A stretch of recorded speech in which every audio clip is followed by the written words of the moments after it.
Color is one of my very favorite subjects in interior design. Do you know that the color scheme for your home should be based on your skin coloring? Or should I say the color of your skin undertone? How do you choose your color scheme for your home? Stay tuned to choose colors according to your skin color and the lighting in your home. This is a deep dive, but simplified. I think you'll learn a lot.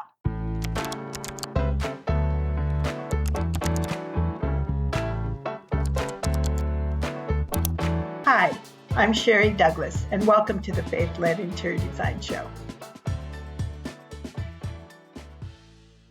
As always, our verse for the week is, what does the Bible say about letting your light shine? He told us, let your light so shine before men that they may see your good works and glorify your Father which is in heaven. That's Matthew 5:14 through 16.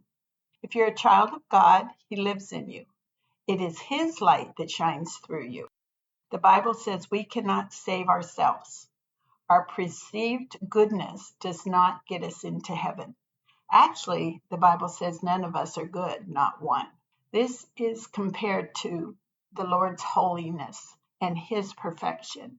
The goodness that we have comes from God living in us when we ask Him to do that. His goodness in us is like light shining forth from within us. That way, He is glorified, not us. Not one man should be able to boast. So let's let our lights shine in our homes. Today we're talking about choosing color according to your skin color and a little bit of light theory. Color is amazing. I just love the study of color and how color affects us and just every aspect of colors. But colors can change drastically based on so many factors and how we perceive them. The biggest factor is the light that the color is viewed in. Imagine an overcast day versus a bright sunny day. How does that affect the color of a tree or a flower? It can be fantastically different. In a shaded area, the exact same color can appear different, usually darker, more gray than the same color in a bright sunny area. Think of a rainy day versus a sunny day. The colors are completely different on the same items. So I rest my case. Selecting interior design paint colors can be intimidating, tricky, and expensive if done wrong. So the question I get so often, what can a person do and how can they make color selections like a professional interior designer? The main reason paint colors are hard to select is because the colors change with the lighting in the place. The color can appear very different in the same room depending on how much light is hitting the color. A wall with light on it is going to appear lighter than a wall with no light on it. Not only natural light, but interior lighting can also affect the color.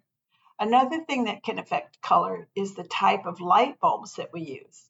Is the light bulb emitting a warm tone or is the light bulb emitting cool tones? And how do those tones, when you turn on the light in the room, affect the color? So we have to look at so many factors in color.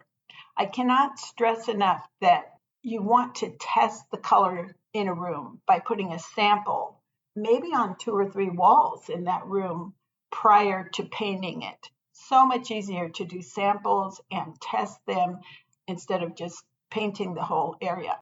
I've seen people actually paint whole houses, and that's really a big mistake. So I really harp on doing color samples in the area that you're going to do it so that you don't have large, costly mistakes that are not necessary.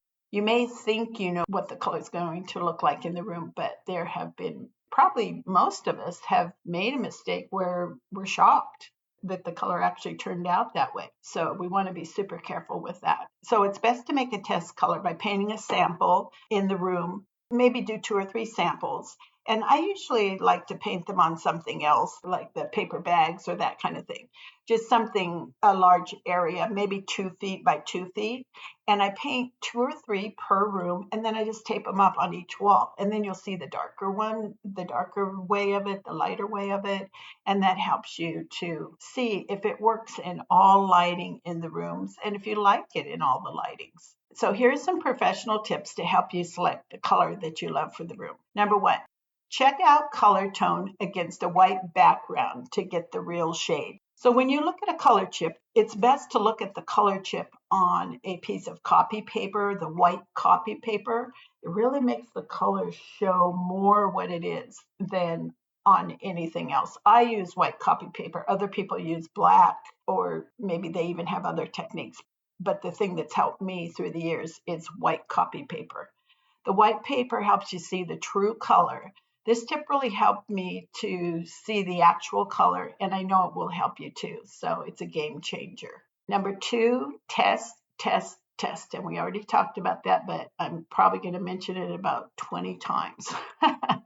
Anyway, so the color test. Always buy a sample of the paint that you think most would work in your room, maybe 2 or 3 colors. You can get the little sample size or you can get small pint size. So I always purchase a little sample before painting anything, and then paint the paper, do my sheets, and then I tape them up and I see them in the different lighting and see them night and day and make sure that I like them in all settings. Samples, put them up, and then check over 24 hours to see the color in the daylight. Turn on your room lighting, the artificial light, see how the colors look in the artificial light, and then see them in the morning. That way you can see the color in the natural light, in artificial light that's in the room. And be sure to turn on any lamps or overhead lighting and see the paint colors in that, in the, I call it builder lighting also, or room task lighting or whatever. Label each color sample to avoid any mix up. As you do that white paper, label the paper. I usually write on the back what it is and then paint it. Again, if you write it on your paper on the wall, that's great. But make sure you just have it clear that this paint sample is this color, because that can easily get mixed up when you're doing, 2, 3, 4 colors. Don't use ink on the wall. I've done that through the years or seen it done, and it's really hard to paint over. So make sure if you're writing on the wall that you use pencil.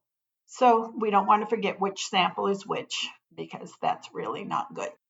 Number 5, get a whole room perspective and see if the color harmonizes with the whole space. So in this case, you're going to step back, stand away from the samples that you have on the wall. Then you're looking at the whole picture. You're looking at the floor, you're looking at ceiling, you're looking at wood tones that are in the room, you're looking at furniture that might be in the room. So you want to make sure that everything in the room looks nice with the color that you have. You might have tiles, fabric colors, window coverings. Does it all harmonize well? Stand back and see the whole space, the surrounding areas. Even sometimes you can peek into another room. Is that all harmonizing real pretty together? I'm not saying matching, I'm saying harmonizing. Stand way back to see the whole space and surrounding areas, and it's a great help to see how everything is working together.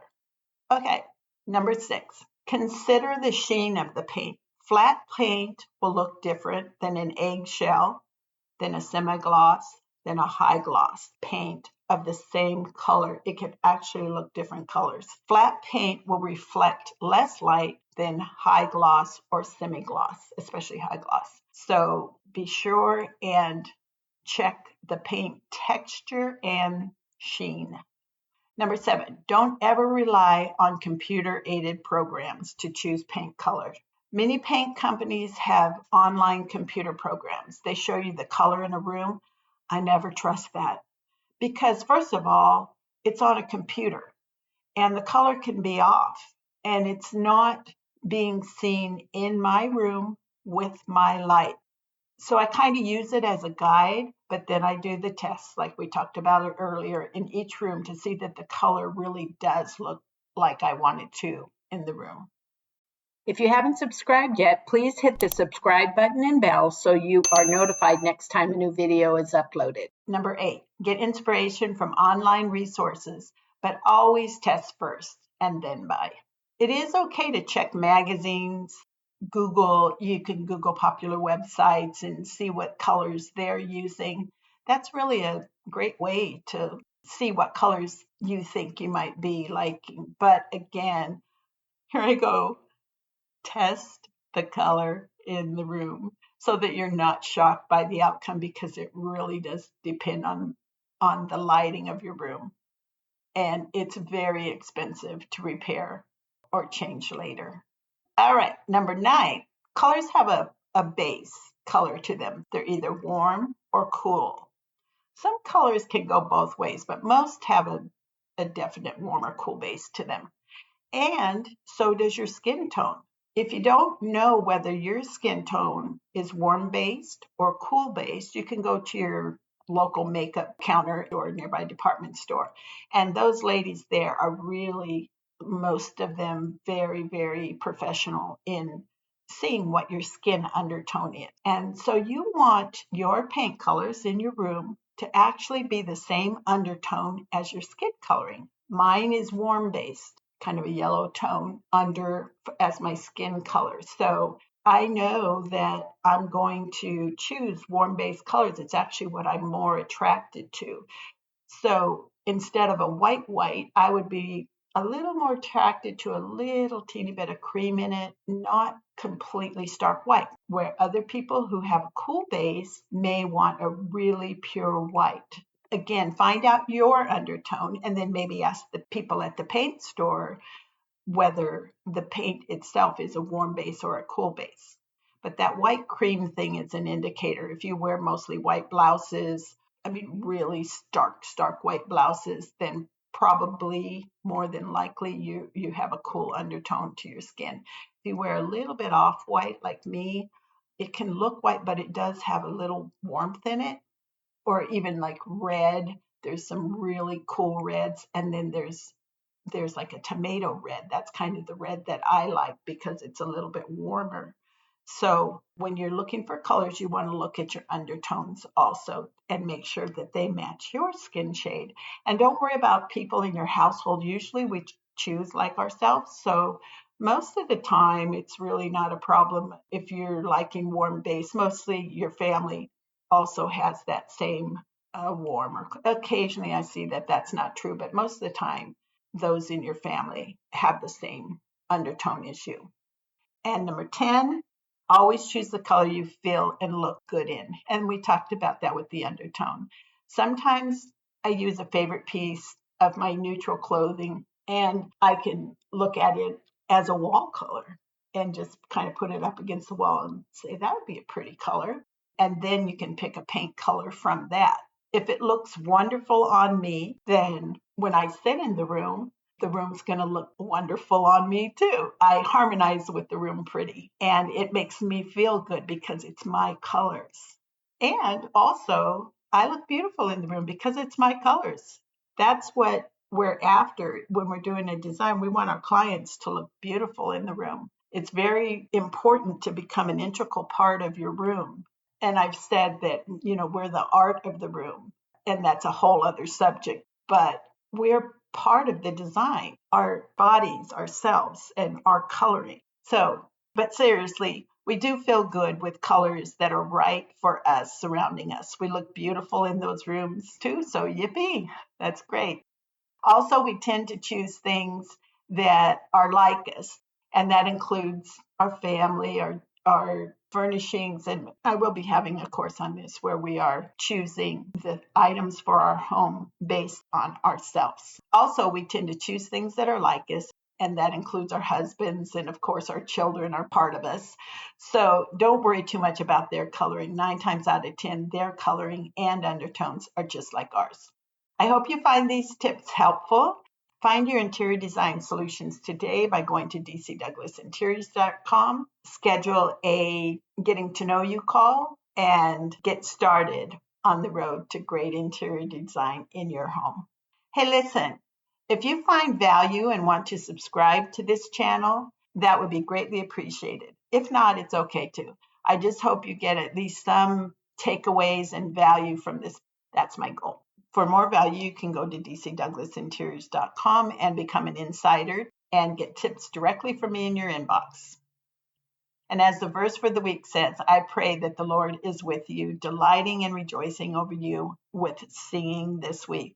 And let your light so shine before men in your home. This is one way that your home can be as unique as you. Shine, girls, shine.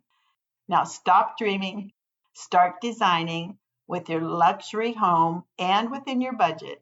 Blessings, and see you next week. If you're struggling to design or improve the interior of your home that mirrors your amazing self and within your budget, make sure to reach out. Email me at sherry@dcdouglasinteriors.com. Be sure to like this video if you enjoyed it, and remember to hit the subscribe button. Thank you for watching. Blessings until next time.